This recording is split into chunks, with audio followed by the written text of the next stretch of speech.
اگر یہ طے ہے کہ جو دیا ہے وہ لوٹ کے آئے گا تو کیوں نہ صرف دعائیں دی جائیں۔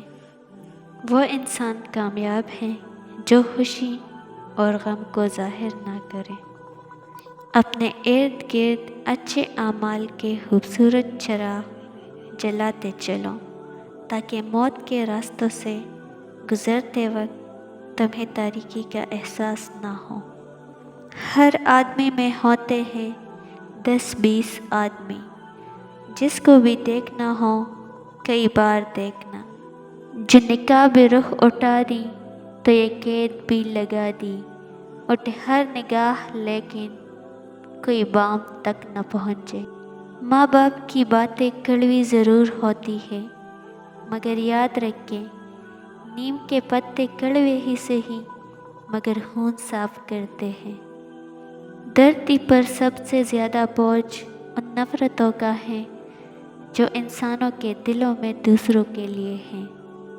والدین اور درخت دونوں بوڑھے ہو جاتے ہیں لیکن ان کی چھاؤ ہمیشہ گھنی رہتی ہے۔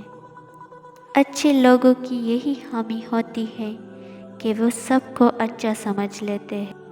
درخت نے ایک شخص سے کہا، میری عادت اپنا لو، زندگی میں کامیاب رہو گے۔ جب کوئی مجھے پتھر مارتا ہے میں بدلے میں اسے پھل دیتا ہوں۔ زندگی کے منافق زدہ ٹھوکروں میں سب سے زیادہ قیمتی وہ دھکا ہوتا ہے جس سے آپ گرتے ہیں اور اٹھنا سیکھتے ہیں۔ ملے عروج تو انسانیت کی حد میں رہو، یہی ہے وقت قدرت کے آزمانے کا۔ اگر ہر شخص پہلے ہی سے اپنے عیب دیکھ لیتا تو اپنی اصلاح سے کب فارغ ہوتا۔ دوسروں کے عیب نکالنے والے لوگ اپنے آپ سے غافل ہیں، اس لیے دوسروں کے عیب بیان کرتے ہیں۔ بے قدر لوگوں سے جذبات چھوڑ کر سوائے بربادی کے کچھ نہیں ملتا۔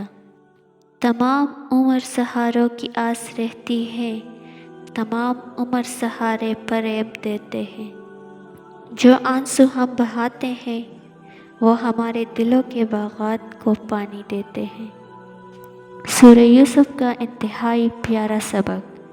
زندگی میں اگر آپ کے انتہائی عزیز اور قریبی لوگ بھی آپ کو دغا کر جائیں، آپ کے خلاف ہو جائیں، تبھی اگر آپ صبر سے کام لیں اور اللہ پاک پر کامل بھروسہ رکھیں تو اللہ پاک آپ کو وہ مقام عطا کرے گا کہ زمانہ دیکھتا رہ جائے گا۔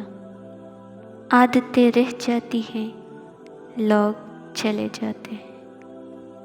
اپنے اندر کے بچے کو کبھی مارنے نہ دے، کیونکہ حد سے زیادہ سنجیدہ رہنا آپ کو وقت سے پہلے بوڑھا کر دیتا ہے۔